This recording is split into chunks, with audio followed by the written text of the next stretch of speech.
this transition needs to be perfect as well. That was something that I really had to sit with and go, no, it's okay, it's messy, and that's okay. This felt like I'd lost my footing. I had to drop that mask. I was exhausted and fatigued. Emma McLarty, thank you so much for joining Jo and I today. Thank you. Thanks for having me. Jo and I are looking forward to this conversation. A question of you that we'd love to hear your response, and that is, what's the key challenge or event that you've had in your life, and why was that so significant? What I wanted to talk about today, which has been quite a significant life event, is menopause and midlife transition. So something that I thought I had sorted, planned for, turned out to be actually a lot more complex than I'd ever imagined. Yeah, I thought it'd be nice to talk about that today and my experience of that. Tell us about, when did you recognise that this was more significant than you'd thought? Yeah, so I watched my mum go through quite a difficult midlife transition, especially when we left home. The two of us left and it was really difficult for her. So I always thought that I would plan for that part of my life to be fulfilling. I went to university at 45. I did a Bachelor of Counselling and then graduated at 50. I thought that that process would really set me up for going into my 50s. What I wasn't so ready for was obviously the concurrent experience of menopause and midlife and the physical symptoms that came into play at about 50, 51.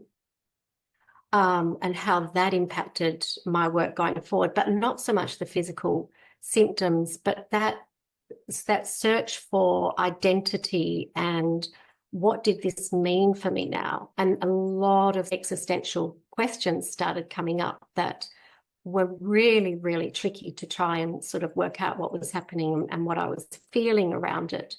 It was a 2-year process, I would say. I'm just coming through it now. And I wasn't expecting all these midlife stressors as well to have such a big impact. So aging parents, children leaving home, which was such a big one. I'd had a hysterectomy a couple of years before. That was also impacting on me. There was so many different events, little events happening, although actually they probably weren't that little. They were quite big events, but they were all coming together at this one moment in time. And it felt extremely overwhelming. Sounds to me like there was a collision of the mind, body and soul all at once.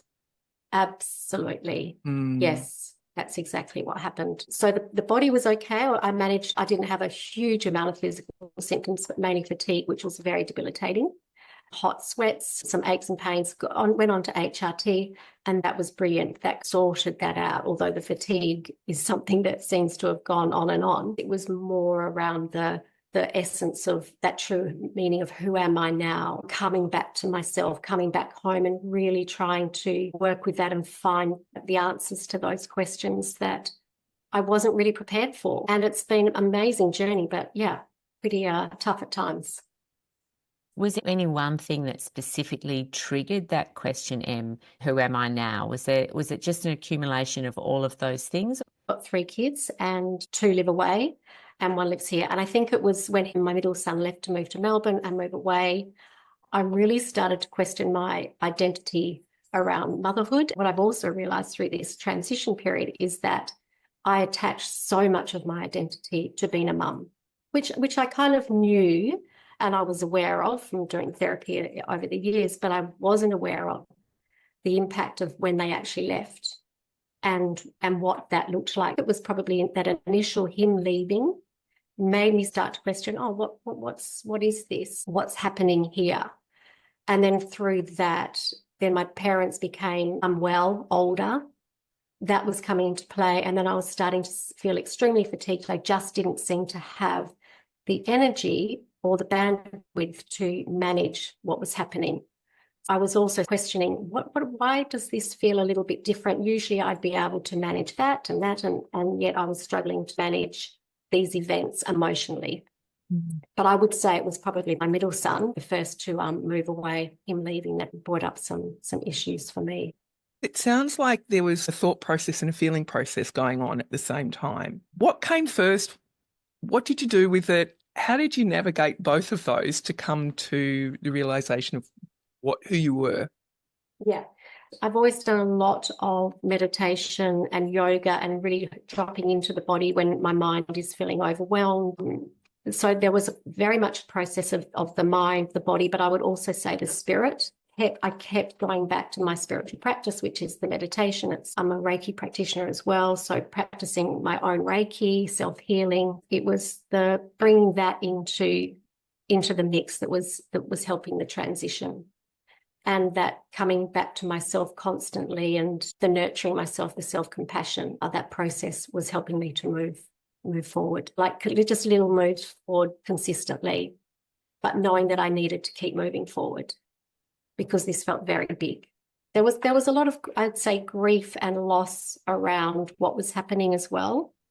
So it was actually really unfamiliar to me. I hadn't experienced a lot of grief in my lifetime, touch wood. And this was very new. These were new feelings, and there was a lot of fear attached to the feelings. So trying to make sense of those feelings by spiritual practice, physical practice, and emotionally validating what was happening for me. Where was that fear? Where was that grief coming from, Em? Was it several areas? It was with the children leaving. It was the physical attachment to them. Of course, going back to my early attachment years and how that was impacting really came to the surface as well. That needing to feel a physical connection to them and having placed a lot of emphasis on a physical connection to them, being with them physically. And suddenly it was like they were no longer there physically. And I knew that my role was just as important, but I wasn't sure how to do that. What did that look like to be there emotionally for them when they weren't there physically? Mm-hmm. You spoke a little earlier about recognizing that even though it was a head and a heart, that the spirit was a really important component of that. Was the level of connection with your spirit prior to you going through these feelings, was that something you were developing, or is that something that you brought in at the time where you went, oh my goodness, all of these collisions are going on? Yeah, it's something that I've always done. Ever since I was late teens, I developed I call it my coming home to myself practice. I've continued that for many, many years during difficult times. I found that it was really hard to access that, which again took me by surprise. And that was another thing that evoked fear in me. I was finding it hard to drop in and connect to that.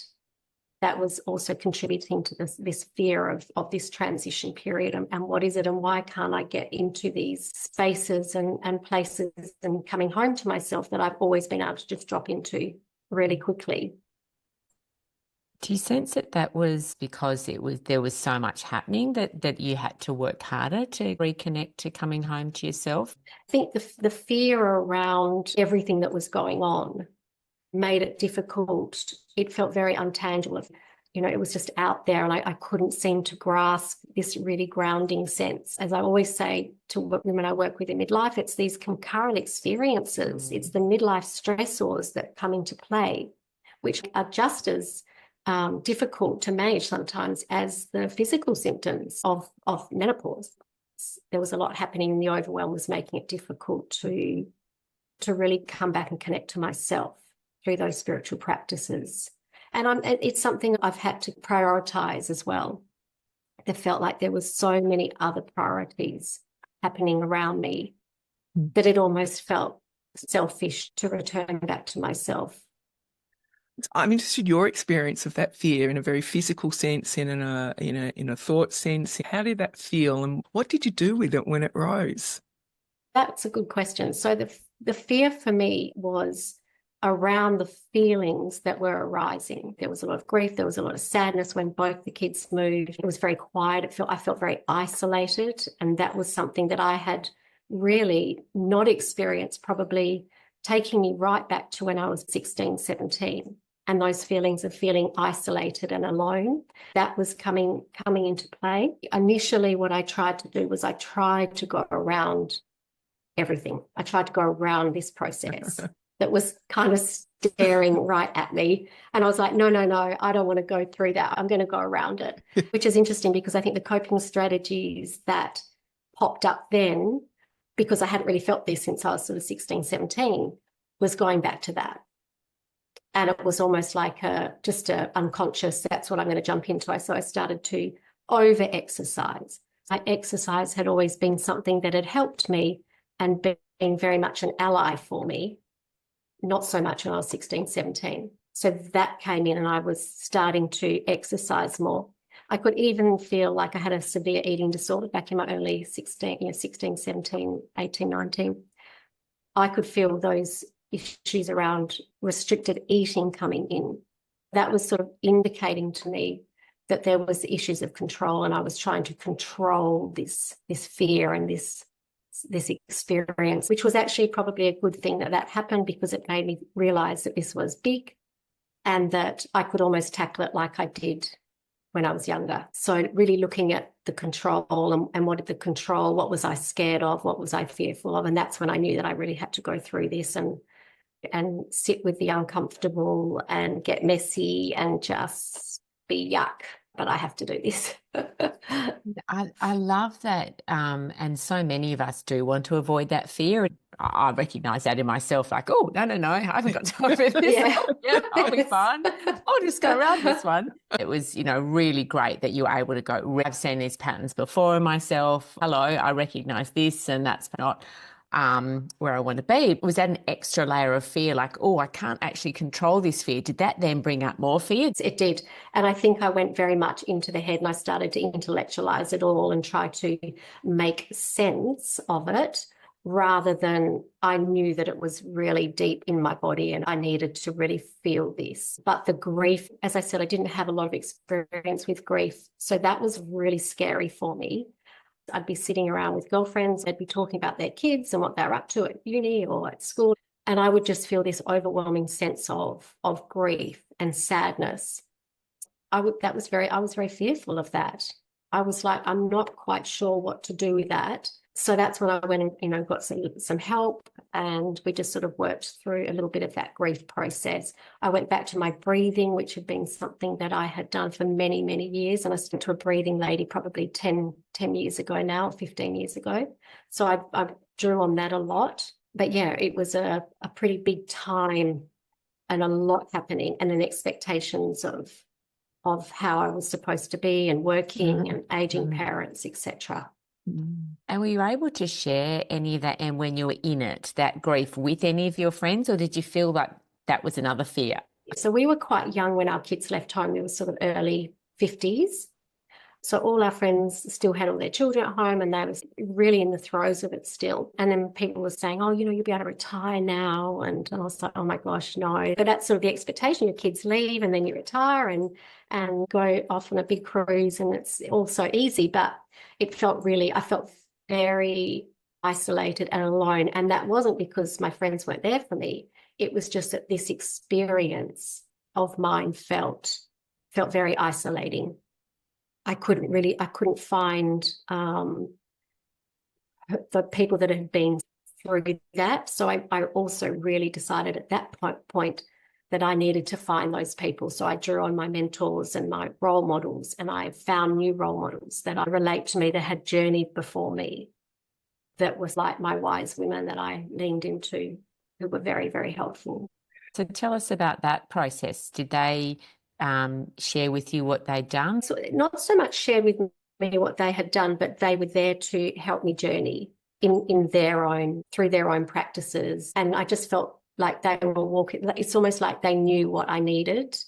I couldn't articulate myself what I needed, because I actually didn't know what I needed at some of those points, but they were there. I just felt like they were there walking alongside me, whether it was through my Reiki master or through my supervisor or my yoga teachers. I just felt through my practices, I felt very helped by them, which was really nurturing and really comforting and grounding. I think they were a huge help to me. So they saw you and validated what you were going through. Yeah. Yes, without me having to sort of sit there and articulate it all. And you raise a really interesting point too, Emmy. Visual that I get when you were describing that, it's a bit like being a deer in the headlights, not having a clue where to go, what to do, and that only exacerbates that sense of isolation because you're feeling completely alone in a journey that you've got no understanding of. So just to dig in a little bit to that, how did you know that your best course of action was to go and find other women or mentors that you felt that could help you? I think, again, I took it back to when other times in my life, like with around the eating disorder, I knew that to get well again, I needed to lean on people. Maybe it was an instinctive intuition part of me that was looking for those people. And I found a couple of amazing therapists during that time that were just incredible, that really guided me. Mm-hmm. So I think I had that. And then I had postnatal depression with my eldest son. Again, I found a couple, actually some of those people again came back into my life. So I knew that I think I was drawing on the past. So instead of drawing on the unhelpful coping strategies of like the excessive exercising and busyness, that was another one as well, being constantly busy to fill this void, I kind of thought, okay, what else worked for me? What were the patterns and what worked? What were the healthy things that happened for me during that time? And I drew on those role models. And I think also in my work as a counsellor, I like to think of myself as a role model, as a mentor to some of my clients that I work with. So I thought, okay, well, I'm the client at the moment, so where are my mentors and role models? And yeah, drew on them and their strength. Wow. So that's great that you had those experiences in the past where you were able to recognise that and draw on what worked in the past. My next question is around this idea, Emma, feels like we're going back a little bit. You made the comment that, friends were saying, oh, it's great, you can go and retire. So it's almost like you were expected, or society was expecting you to be one way, but then that was the complete opposite to how you were feeling. So sort of as a society, we set up these expectations and how that played into into your experience. So I think the expectations is a really big one. And the expectation, I think even hearing the words like, oh, retirement, and that threw another layer of complexity, because then I'm starting to think, oh my gosh, okay, so I'm now in this aging process. I'm not now looking at not just midlife transition, but I'm now looking at, I'm now in retirement. And what does that mean? So there was a lot of expectation that, like you said, that society, I felt, because I started my career late, started that at 50, I was still thinking, well, I'm just starting my career's only just starting, and sort of society is expecting me to be winding down now. And then, of course, working in the menopause space, that was sort of helping, because we're talking about, no, it's not, we can keep working till we're 75 and 80, and we've got to keep looking after ourselves. And so luckily I had that, because otherwise I think that would have just thrown some more confusion into the mix. And I think my husband and I both felt a little bit the same, that we felt like we were in this no man's land. And that was sort of an unusual, unfamiliar feeling. And we'd always transitioned with our kids and different stages of life, and you have all your friends and everyone's sort of in this similar boat. Just suddenly we're adrift out there somewhere in the ocean with the waves crashing. It's like, and there's no life jacket out there. And no one's coming to rescue us. And you're meant to be having a really good time while you're out there in the ocean and drowning. Like, oh, look at you, you're so lucky. In our little dinghy, not on our lovely big cruise ship. We talk about expectations, other people have expectations that this is what you do, you retire, you have a great life, you go on a cruise, whatever, and you're going, no, I'm not. Why did you listen to other people's expectations? Why did they impact you so much? Probably because I fall into that trap of being influenced by expectations, and probably have done for many, many, many, many years. I think that goes back again to, early childhood, perfectionism, what people think, people pleasing, etc. So that's a really good question, because I think that was definitely coming into play, and those feelings of perfectionism were coming back and coming to the surface a lot. Like this feeling of fear and feeling like everything's a little out of control right now felt like, how can I be sort of perfect in this? This transition needs to be perfect as well. And that was something that I really had to sit with and go, no, it's okay. It's messy and that's okay. And I think, again, that was really old stuff. And there'd been this expectation that Em's done, so well. She's got 3 kids and she's gone to uni and she's, always had energy and she's achieved and thrived and strived, probably more than thrived in some ways. And this felt like I'd lost my footing in many ways, which in some ways also was fabulous because I had to drop that mask again, like I'd had to over in different times in my life. When things were feeling out of control, up would come the mask. And I couldn't do it this time. Like, I was exhausted and fatigued. And I think actually it was a blessing because it's made me really have to, again, come back to myself. What matters to me? What matters to my husband? What matters to us? And that's something that I think we're still working on, like what matters to us. Yeah. And that's a fairly new and unfamiliar path as well. It's not unusual for a lot of people to be in that way because you give so much to your families and to your life. To delve in a bit more into the messy bit, Emma, you talked about it gets messy. So what did it feel like when it was messy, and how did you allow yourself to continue to move along that rather than pull yourself back into busyness or over-exercising?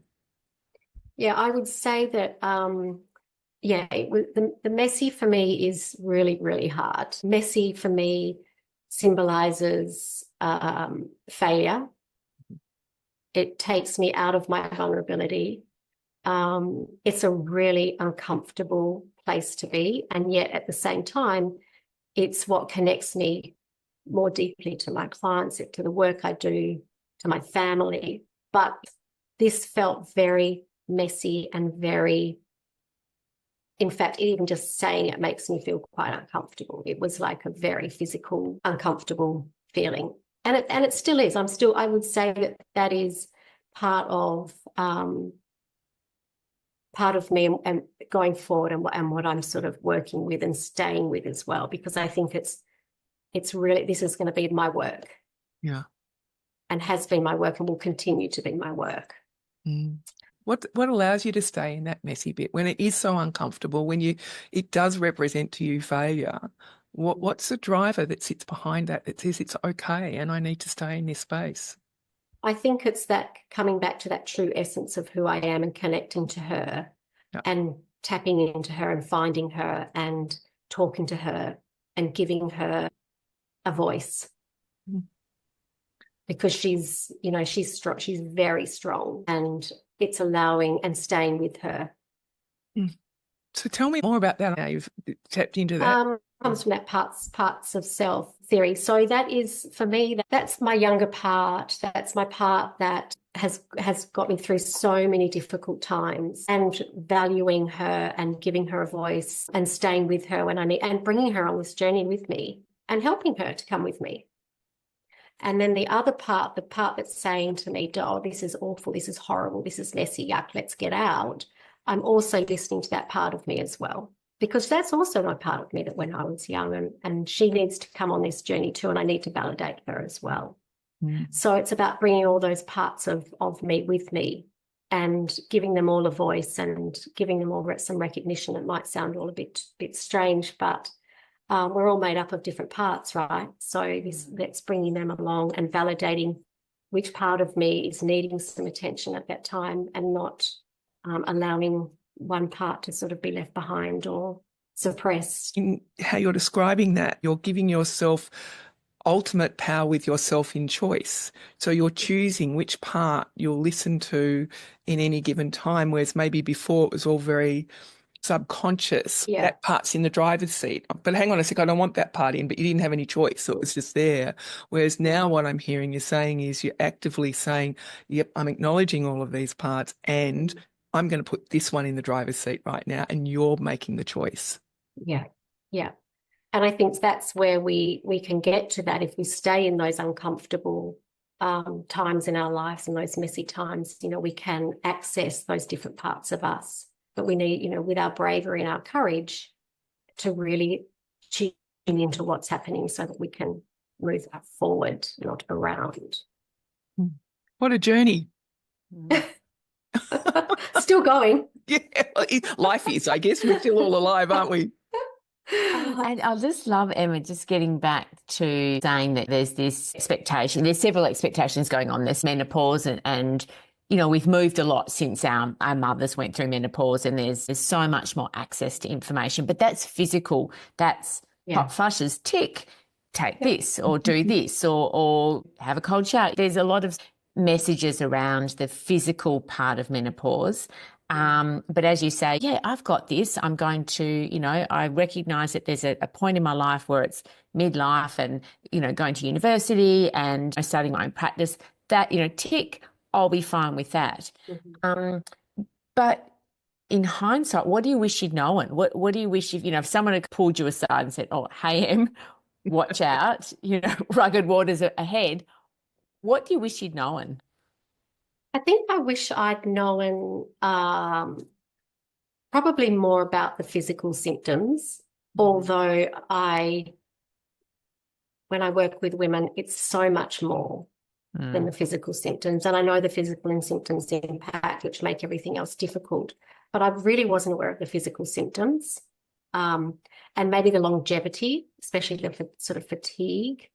I think we've got to be careful. We want to educate women, but we don't want to make women too fearful or, sort of say this is exactly what it is and this is what it looks like and this is what's going to happen, because everybody's just so unique. I wish I'd known a little bit more about supports that were out there to help me transition through not the physical, but the emotional and the psychological impacts, as well as unpacking what we're talking about today. Like the conversations, I wish that I had more access or known that this was going to be really important conversations to be had, because I feel like, yes, the physical symptoms, I wish I'd known more about them, but, I've sorted those out. They were sorted pretty quickly. I wish I'd known more about this concurrent experience and these midlife stressors and how much these midlife stressors can impact on us physically and emotionally, and maybe how important it is to really prioritize yourself during this time, to make space for yourself and make time for yourself, for your relationships, for your partnerships. I wish I'd known a little bit more about how this is going to impact on my relationship with my husband, and I wish that he had known a little bit more too. Yeah.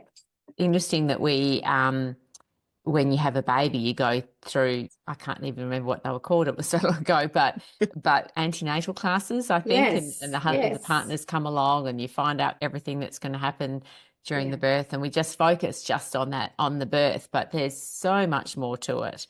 And then going through this next transition, then there's sort of a focus on perhaps mild symptoms, and that's perhaps all that's sort of discussed. And as you say, if there'd been some sort of process to say, watch out for some of the waters might be not stormy for some people, but if you do experience these stormy waters emotionally as well as physically, then these are some people you can reach out to.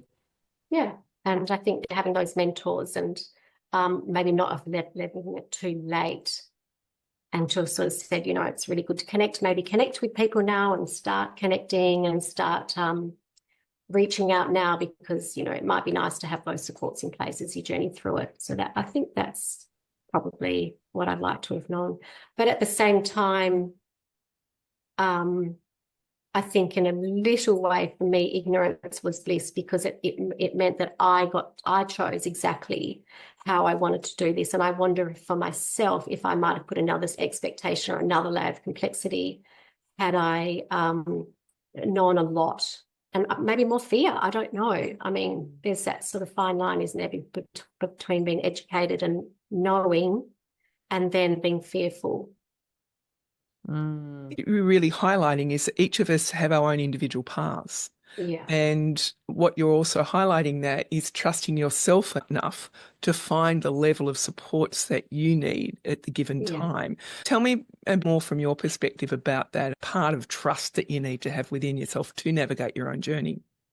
Yeah, so I think, again, it's coming back to the uncertainty, staying with that uncertainty, recognizing that there's something happening and change is coming. But trusting in yourself is a tricky one.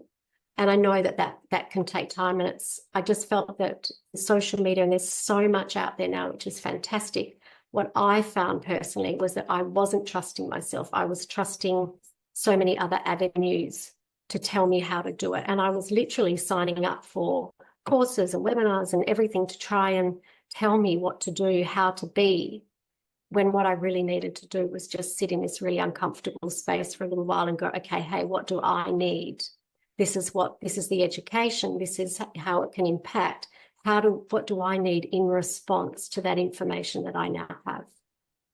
And I think that's probably for me where that trusting in myself came from. It's interesting how quickly we hand over control to an external situation. It is in learning that we start to trust ourselves more. Where do you think you're at now with that piece around trusting yourself, and how do you think you've got there? I would say there's still work to do around trusting that process completely. I mean, I sort of probably don't know if I ever will completely, but I think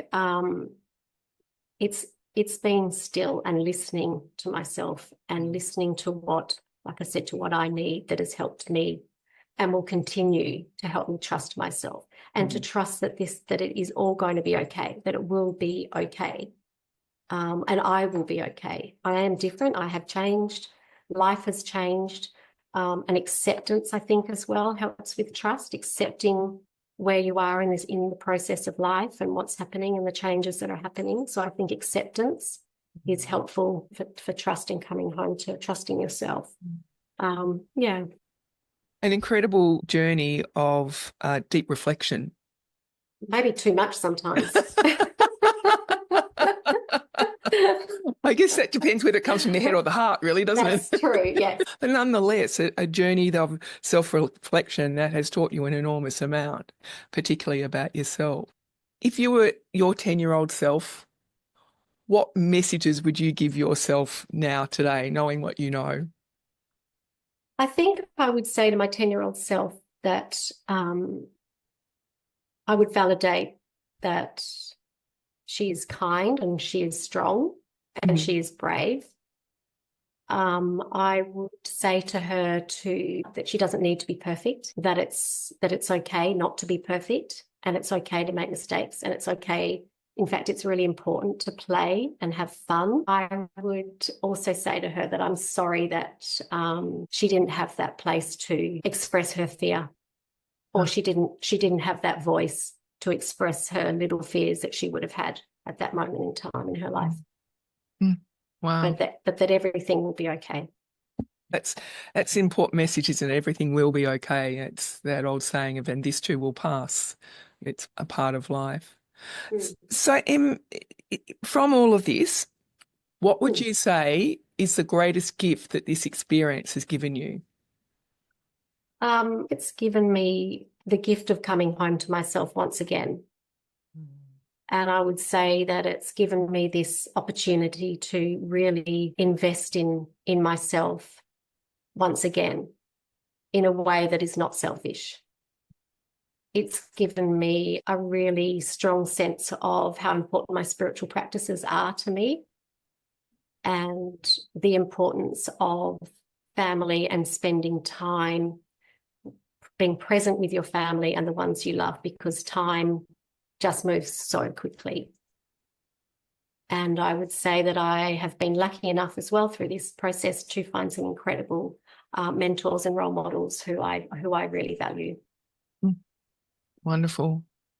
I know our listeners are sitting here and have got so much out of your story and how you've navigated your journey, which is sounds as though it has had great challenge throughout. If you were going to say to someone else, what would be 3 tips that you would give other people? I would say, I've said this quite a few times today, but yes, find your people, find your role models and the mentor and the women who have journeyed before you, who inspire you and who are there to support you. Spend time finding them and spend time with them. I would also say to be really curious about yourself and spend some time, again, getting to know yourself at this stage of your life, which could look very, very different from how it has in the past, and not to be afraid of that, and to embrace this next stage of life, and don't be told that you can't do something. If you're perimenopausal and you want to go to university, then just do it. Like, don't be afraid to be afraid. And, fear it might come into it. It's probably going to come into it. But to try to move through that with your supports in place rather than going around it. And I would just say, again, about time, if to really value and to be present. And if it means getting off your social media, off your devices, and having a little detox every now and then, to be present with those around you, and then make the most of that as well. But find supports, because there are supports out there, and I think it's important to have them, and it's okay to reach out and say you're struggling and you need some help. Wow, thanks so much, Em. I know I personally have got heaps out of our chat today. Thank you so much. And I know that our listeners will really, really resonate with your story and resonate with your experience. So thank you so much for generously giving us your time today. We really, really appreciate it. Thank you. It's been a really great conversation. I really appreciate having the platform to discuss and talk with you great women. So thank you. Okay, that's our episode for today of What's Fear Got to Do with It. Thanks so much for your company. We hope you found it insightful and it left you with some helpful tips from our guests and some great points for you to reflect on. Don't forget to subscribe to us on Substack or follow us on your favourite platform and leave a review. We'd love to know your thoughts. Maybe you'd like to be a guest, or you know someone who you would like to hear their story. Reach out to us on Insta at whatsfear_podcast, or email us at info@whatsfear.com. All the guests and show notes are below. And until next time, from Jo and I, take care, stay curious, and keep the conversation going.